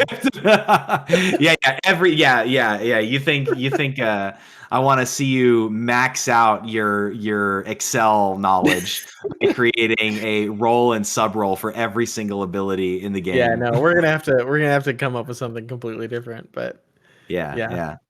But we hope you enjoyed this. We hope you learned something. We hope you feel better about some of the ults that you may not have loved, and have found some new potential for ults that you do like Jeff. But hey, maybe you've been just focusing on getting environmental kills every time, and now you're gonna try and gang up on some enemies and throw them into a Groot boo box of pain, and make some new friends. Yeah. Yeah, I gotta say for me, this series really changed my opinion on the Black Widow ult. Yeah. It changed my opinion on the Human Torch one a little bit. I haven't been able to experiment with him to like really see how it feels when you treat it more as a or as a area denial thing rather than trying to get kills with it. But Hmm. I think it's been good for me to at least to take a closer look at the ults. Yeah, Hopefully, it has been for you guys too. I think my since you threw a couple highlights out there, I think Black Panther is my walk away winner from all of this because I was starting to enjoy playing Black Panther a little bit, and I just really didn't like his ult. And thinking about it more in this way of like, oh yeah, duh, it's setting up the vibranium marks, like it's getting it's getting that initial burst of damage off to allow you to just spiral kick through everybody. Yeah, that really picked his ult up a lot in my mind as Yeah, well. So. I'd say pennies too for me. I was playing a bunch of penny Mm, when we were doing the Vanguard yeah. one, and I think that was actually the week of our penny hero Yeah, our hero spotlight. spotlight. Yep, it And was. so I was watching and reading and thinking a bunch about Penny's ult and like, is it garbage or what is it or what's it Right, for? And right. I think this really kind of changed my mind on Penny's ult. I really like it now. And that just goes to show, like, I mean, that was a combination of this, and I think the information that we learned from the cool guy video and all that stuff. Yeah, But there are, I mean, 100%. I think out of everyone's ult in the entire game, Penny is the one that I have like shifted my perspective on the most. Of like, okay, good area, like pretty good survivable area denial tool to like, oh shoot, this has like massive damage potential when played yeah, right and can be used outside of like a bunker position, can be used from a flanking position and things like right. that. Just a lot of different uses. Yeah, I went from basically never getting anything out of that ult other than staying alive for another 10, 15 seconds and then dying to usually I'll end up getting a kill or two now with it. While keeping the enemy team off of my team, like it Yeah. just completely changed how you use it. So Yeah. With that, Sebastian, take it away. Hey chat, Sebastian Stan here, armed and dangerous again, again, again. I just want to thank you, Sebastian, for putting your heart and soul into this every single week that we do it. I know we don't pay you anything at all, and you probably still don't even know what Marvel Rivals is. But thanks for being a part of this show. I think you're going places, buddy. it's a given. It's armed and dangerous, everybody. This last week. I was not very successful. The game, as Nick has designed, thought I was going to win, and I was eliminated by bots almost instantaneously. um, Partially because Captain America and Groot kind of bad at Battle Matrix Protocol. Yeah, I mean, if you've got some tips as to how to use them better, please let me know. Yeah, but Groot was but on the enemy team for sure every single time.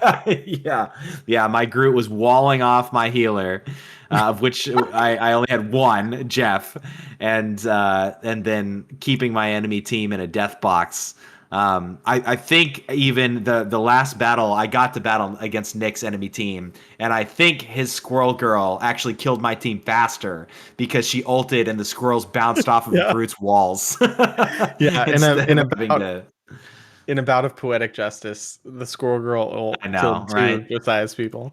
I'm not happy about that. Not one bit. But I'm over the moon at it. yeah, I'm sure. I'm sure. But unfortunately, this is going to be our last week being able to do Armed and Dangerous in Battle Matrix, which is sad because I think it was a lot of fun. However, we're going to experiment with something else next week. We're going to do just like a bots game, and see how that goes. So it'll be Nick and I versus each other with our bot heroes on our team, and yeah, that'll be fun. I think what we're hoping to do in the future, though, thanks in part to a comment from someone on our Discord, is to do a scheduled Armed and Dangerous with members of our Discord as heroes on the team. And then if we don't get a full 12 stack, we'll fill in with bots and whatnot. But yeah, listen out to the next couple episodes to hear about a time when you could show up and partake in the spirited game of Armed and Dangerous. Yeah. Yeah, we'll have to basically we would do it this week, but we just got to figure out how to schedule it so that Josiah and I can both be there at the right time and get Yeah, that done. Because we've precisely. just been doing this like right before we record. So, um, yeah. So for this week, since we are now doing the quick play or the custom, the custom game of actual rivals, um, I think we need to make a decision. I don't think we should do team exclusive heroes now. Yeah, because we're playing an actual game. Or do you still want to not have any mirrors? No, it's we can do we can do mirrors. Mirrors Okay. exist in the game, so Yeah. I think let's still do the have to pick out of 2 nominees, but we'll do 2 yeah, 2 again. yeah. Um, and I guess maybe we can just pick our team based on which one we think is going to be better if it's all bots, right? Um, Oh like gosh, just to win, what but difficulty are the bots? Is the question. oh yeah, maybe medium. You want to Okay, make a medium? all right. Because that's not going to be the same as what the actual player meta stats are, right? Like bots, yeah, they're not For going to be quite sure. the same. And then Um, should we lock in? Should we lock in also? Oh, ooh, okay. This would be interesting. Okay, so what if we did thinking on the fly here? You know how sometimes people do tier lists, but they have to put the thing in the tier before they know what's coming next. okay. What if we have to pick the hero that we're going to play as the entire time, like as we pick the heroes? Like So when you pick them, you have to decide if they're the one that you're playing or not. yep, exactly. Okay. Yeah. Yeah. So like if for example, you get Doctor Strange and Luna Snow on your first and you don't pick them, you can't wait to the end and then be like, "Okay, I'm going to play Doctor Strange." Yeah. You No, get what I I'm like it. saying? Yeah. I All like right. it. Cool. Okay. So we'll do Vanguard, Duelist, Strategist, Vanguard, Duelist, Strategist again. Um, Sounds yes, good. and call out if that's going to be the one that's your Yeah. team captain. Okay. All right. As always, you're first All with right. Vanguard. You get Penny Parker or Magneto. Oh man. Oh man. Okay, I am going to go with gosh, this is tough. Okay, Penny Parker. Okay. And I get the Thing or Hulk. If I pick the Thing right at the beginning, you're just gonna go full flyers, and Well, I'm not going to be given so whatever. Do you have the heart of the I know, but cards? Is the question. right, yeah. But I mean, I feel like the bots are gonna be able to play the Thing pretty well. They might be able to play Hulk decently too. I'm gonna go Hulk. Yeah, Yeah, I'm gonna go Hulk. Penny was not a good choice for bots probably, but And we'll see. we'll Yeah. see. We'll see. All right, Duelist. You get Namor or Black Panther. Oh, holy crap! All right. I'm picking Namor, and Namor's my team captain. You're playing Namor. Okay. Yeah. All right. You're locked in pretty early. Yeah. Um. All right. I get Squirrel Girl or Scarlet Witch. Hmm. I think Squirrel Girl might do pretty well. I'm gonna pick her. Yeah. All right, Strategist. You get Mantis or Invisible Woman. Ooh, Invisible Woman. All right. And I get Jeff or Rocket Raccoon. Nice. Man, I'm tempted to take Jeff as my team captain, but I don't want to be left in a game where I'm strategist and I can't like carry as easily if the I'm bots gonna aren't any bully good. you, bro. What I mean? I know. If you're going Jeff. So I'm gonna take Jeff. No, I'm gonna take Rocket. Yeah, and I'm not playing him. All right, your second Vanguard, the Thing or Captain America? Oh man, this is a weird comp, man. I'm gonna go with the Thing. Yeah, you get that team up bonus. Yeah. And I get Emma Frost or Penny Parker. Ooh. Oh, I have Rocket. Oh. Ugh. Oh, this could be nasty. But I could also play Emma. You could play Penny. I could play Penny too. I know. This is hard. This is really hard. I almost picked Penny. I didn't because she was the first pick, but I almost picked Penny as my team captain. I think I think I'm gonna play Penny. Oh, I'm gonna man. play Penny. That's Yeah. gonna be rough. That's gonna be rough for me. All right. Duelist. Your second duelist is Hela or Spider-Man? Oh, jeez, Hella. Okay. And I get Namor or the Punisher. Oh. And I'm going Namor for the Gamma Squids for sure. Uh, I'm getting some synergy here. All right, your strategist is Cloak and Dagger or Adam Warlock. Cloak and Dagger. Okay. Blonde backline. And I get Jeff or Invisible Woman. So I'm gonna take Invisible Woman. It's got me winning by a bit. Yeah. With an No SVP. surprise. Both of us, our MVP is Penny Parker. Yeah. For you, your LVP is Invisible Woman, and mine is Squirrel Girl. But I am banking a lot on my ability to absolutely bully your bots. Yeah. We'll see. We'll see how this goes. if we were just sending two bot teams against each other, I would put money down on my team winning. Oh, 100%. But with you playing as Namor, I'm a little terrified that that Penny's not going to have the like burst potential for me to carry with her as much. Yeah, that's the thing is will you be able to will your ability with Rocket and the synergy there be able to survive enough, or will I be able to do enough damage to counter that? This is going to be fun.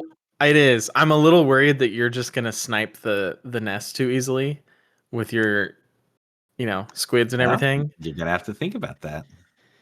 Yeah. Oh man. All right, well, we'll see how it goes. We'll report next week on how the bot game goes, how easy it was to get working, and hopefully we'll have a probably not like signups or anything, but just a time to show up. Yeah. If you want to join the next one, maybe someday. But cool. Well, let's take a look at our mailbag and Reddit take of the week.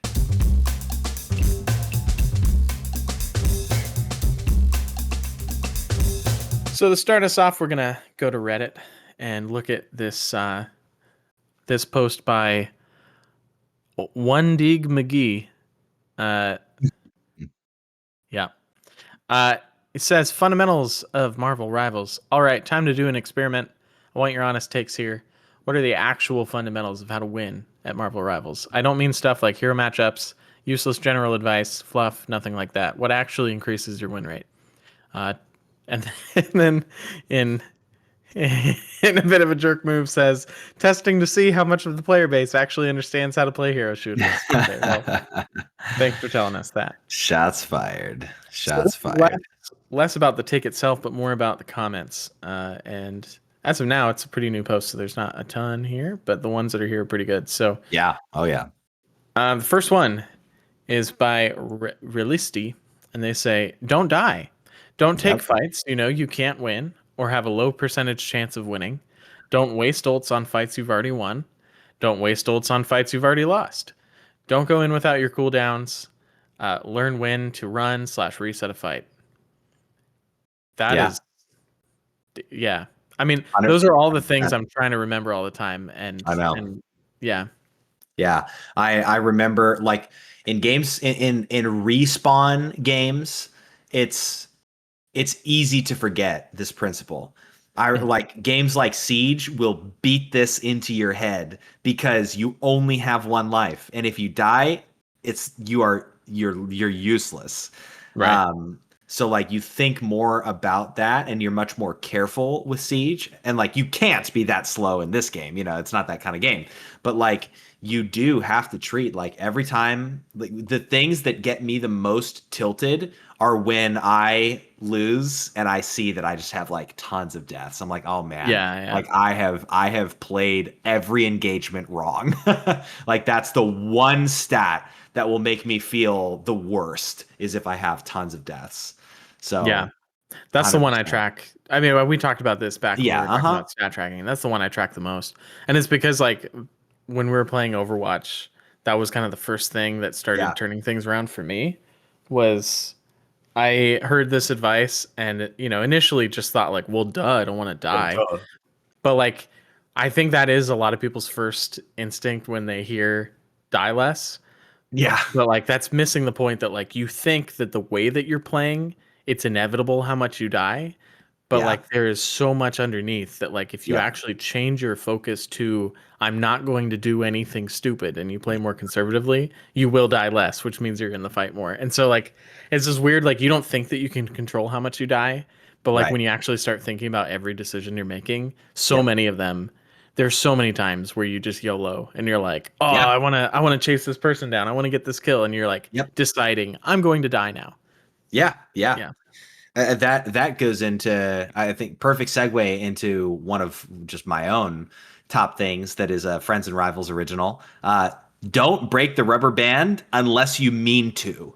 That's right. And that goes into the, like, so many deaths happen because you die and then you're like, oh, where was my team? Oh, they're all dead. Or like, Yeah. oh, I'm like 50 meters up chasing this invisible woman footstep sound trying to claim a kill, and I've wandered into the enemy backline and now I'm dead. Right.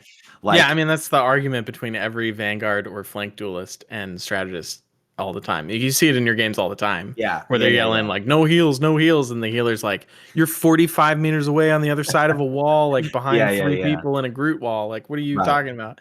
Right, Yeah, right, right. So like it's okay. It's okay to flank. Like, it's okay to be a flanker. It's okay to chase kills. Just don't do it on accident. right. Yeah, If you're you have gonna to do it, recognize yeah, yeah, it's a yeah, Black yeah. Ops mission, and no one is going to save you if it goes Right. badly.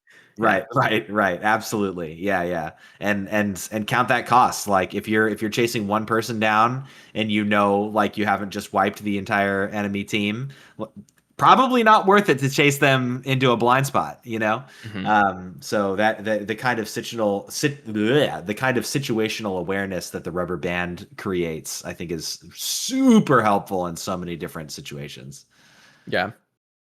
The next comment here I really like too. They said 100% to what this first one said. And then they said, I'll also add proactively press your advantages in advantage state. Don't just let enemies regroup or escape for free. Stagger and pressure and force resources to keep them on the back foot as long as possible until resetting. And don't throw by chasing too far and dying, which is what you were just kind of talking about. Yeah, I yeah, yeah, think yeah. there's this concept in fighting games that I learned about when I started trying to play more Smash. Um, Hmm. where they'll talk about you have three types of fights. You have advantage, you have neutral, and you have disadvantage. I think they might use Oh. different terms for them. Hmm. Um, and in hero shooters, these like completely apply as well. Neutral is when neither team really has the upper hand. You're just kind of trading blows, trying to see where you can find a moment that will tilt things, right? And then advantage is when you're snowballing the enemy team, like they're down a person or whatever, and you're fighting them, but like it's clear that your team um, has the upper hand, and then disadvantage, of course, is the other way. And one of the things that like fighting game stuff, like they'll talk about a lot, is that like you have to fight differently in Mm. uh, each of those three scenarios, and Right, also right, like right, right. different characters are good at each of those Yeah. three different scenarios. That might be something for us to look into Yeah. someday to talk Whoa. about. Yeah, yeah, yeah. That's Um, very interesting. Hmm. But they're talking about like there's some characters that are really good at countering things, and so they're actually better when they're on the back foot at turning it around and getting you right. Like Luna's ult is like a perfect like it takes you Yeah. from disadvantage and puts you back in neutral. Right. But Well, there's other hey, characters like Winter Soldier's Winter ult Soldier. Yep. He was exactly is what I better was when thinking you're in about. advantage, right? Yep. That's why I was Um, having such a bad time, because I was trying to use it in disadvantage. But oh well, there's our next series. Yeah, or at Yeah. least a really good topic. Yeah. But that's a huge thing is trying to track and figure out like if we're behind, I'm not gonna go try some aggressive thing to wipe out the entire enemy team that's like got a high chance of failing. I'm gonna be very tempted to do it because I want to save this fight, Yeah. but it's a lot more important to like make sure we don't lose another person and we Yeah. have enough time to get back to neutral and stuff like that. So Right. Right. I liked one. I think my one last thing that I saw from this post too. Following the same thread. someone says, agree with this so much. Whenever I suspect a Smurf in my ranked match, I always go back and watch the replay to see what they did differently than me. Most of the time, I'm surprised to find their mechanics are not significantly better than mine, but they pop off because they don't die as much as I do, and hence was able to capitalize on more opportunities to get picks. I like it. Like that's just such a good, like let's work on the self-talk, people. It's not necessarily that like, oh man, like I just can't aim, or like I just can't, do this or do that. Like, yeah, there's certain heroes obviously where mechanical skill is much higher skill for than others, but so much of the time, like being alive means more opportunities for picks. And the people who focus on not dying are inadvertently also focusing on killing you more because they have more battle presence.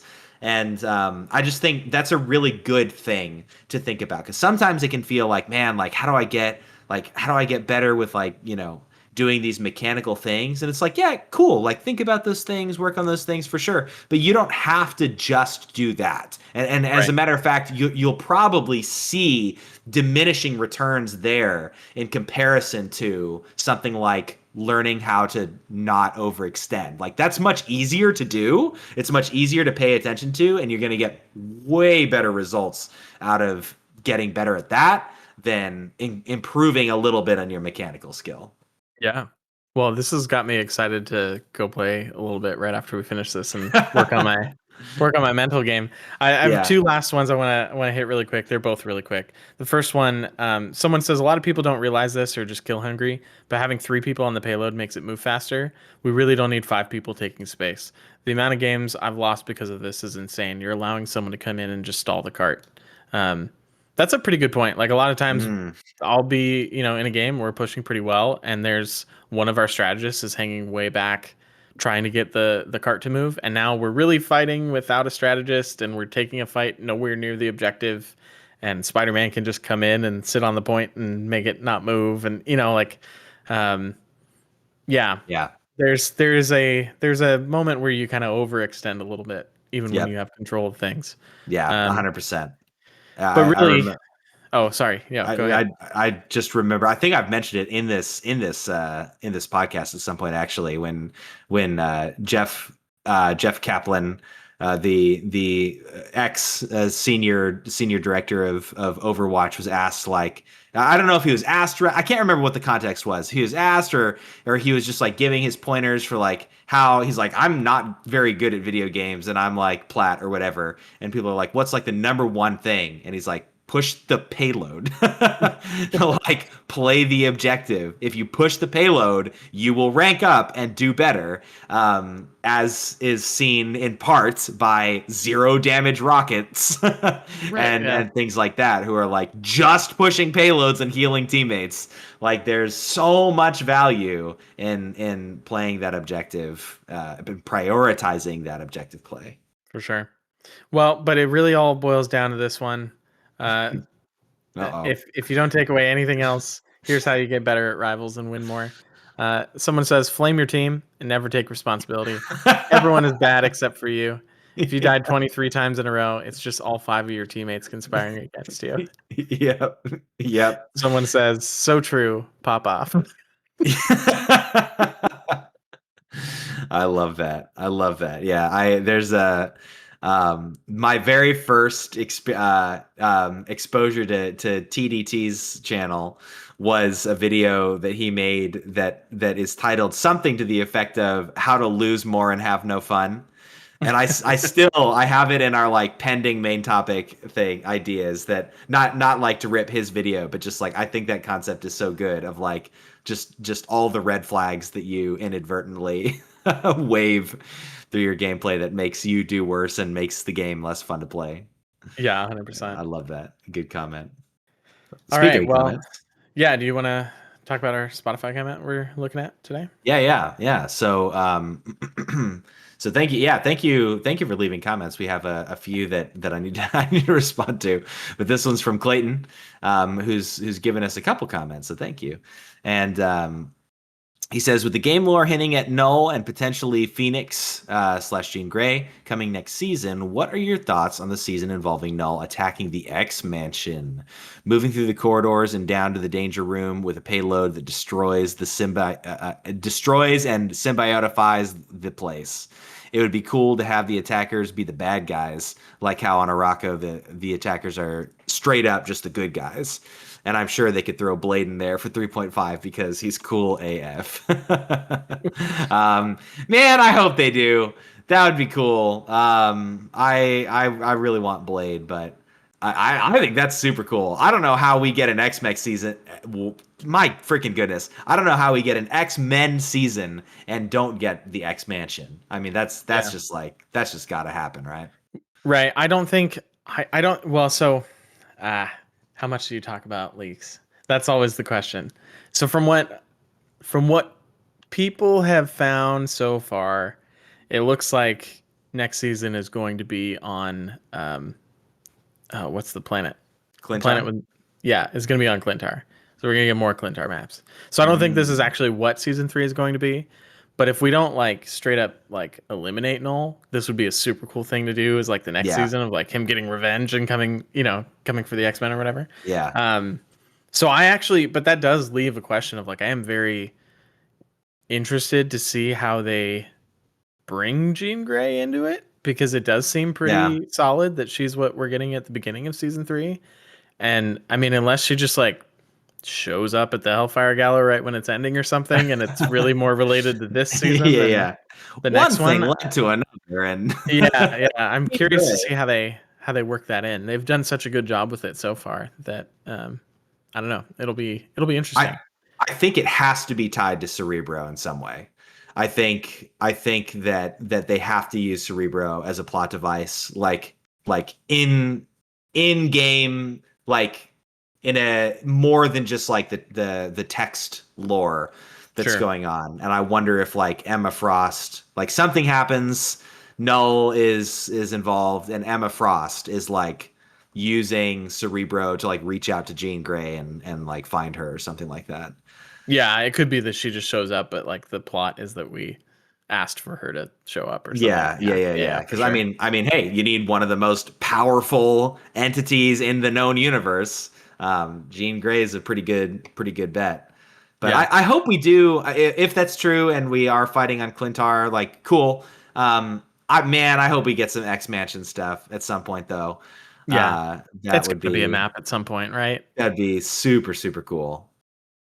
And you know, Clayton mentions it in the question, but like in an X-Mansion map, the Danger Room being like part of the push or something like that would be so like rich for possibilities of really interesting things to do with that.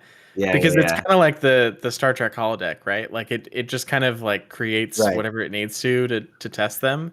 And so if you had to like push a payload through there or something, or that was like a domination capture point or whatever, having it just like spawn random obstacles and light on fire randomly and stuff like that would be super interesting. Each side is like, there's like an area of the map where each side is like trying to take control of the Danger Room so that they're actively spawning obstacles and things. We have environmental hazards in the game, but it's super, super limited with the, I can't even remember what it's called, the like wrath of the Wakandan gods. Yeah. If you have a room that's kind of doing all of those effects, but they're changing, like that would be Yeah. Do it. Freaking do it. Yeah, and we got to get Blade eventually. What is he doing? We already talked about that today. Yeah. I know you're more excited for Jean Grey. I am excited for Jean Grey. So that's going to be super cool. Season 3 is, like you said, coming way sooner. We're at the halfway point, which is nuts to think about. We got like 3 weeks, I think, if they stick to how they've been doing it. And then this is the one that starts the whole the 2 month 4 week or 1 month season. Get ready, all aboard, gang, because it is Friends and Rivals are moving full steam ahead. It might take us it might take us like a couple seasons to finish the series if this is how it works out Yeah. now, because I've been sweating looking at this. But if I we're know. doing, they say it's a month, and the question is if it's 4 weeks or if they're just going to kind of do 4 or 5 depending on the month to kind of keep it sort of Yeah. on a calendar. But if it really is like 4 weeks, let's just say they do the scariest scenario, it's 4 weeks. Mhm. That leaves us hype week talking about the season right when it's about to come out, and then we have our first impressions and talking through the balance patch notes week, and then it would be halfway through the season. And are they gonna drop a mid-season balance patch? I mean, Because then that would be the next one, and then yeah, I we wonder have if they'll try and 1 do them week. less. Oh my gosh. Like, do they It's gonna need be to do interesting. balance patches in the middle of the half Right. season? I was gonna say I feel like maybe they don't, but I don't Yeah, know. They're very balance patch happy. So I mean they're doing quarterly balance patches. So I guess we probably should expect them to do yeah, a midpoint balance patch. But yeah. I just don't know how my what are the patch notes going to end up like? I There's gonna know. so many freaking hero changes. Like I don't know. I'm scared. No, That's what's got me the most scared we're is never having gonna be able freaking to. 100 lines of notes. We're never gonna, like, in a few seasons, like and by few seasons we mean a few months. We're never Yeah. gonna be able to do like a tier list without Right. assigning like an hour and a half for it, because Yeah. when you get to 50 plus characters, you Right. talk about them for 30 seconds. It's still half an hour. Like, Absolutely crazy, yeah, yeah. man. But it's a good Well, problem to have. This is gonna be fun. yeah. Oh, absolutely, absolutely. I know. I'm super excited to see this pace kick off and I'm hold on for dear life, I guess. But well, hey, the knock on wood worked. This is the shortest episode we've ever had, and by shortest episode we've ever had, I mean it's still 2 hours long. But hey, if that's not enough for you, and you're looking for even more Friends and Rivals content, of course you can consider joining us over on Instagram at Friends and Rivals, on X at Friend Rival Pod, or on Discord via the link in the show notes. If you've got a question you'd like us to answer on our next episode, drop it in our Discord chat or in the comments on Spotify for this episode, or send it directly to our Gmail. All right, everybody. Thanks for listening to episode 20, and we will see you in the multiverse. Yeah.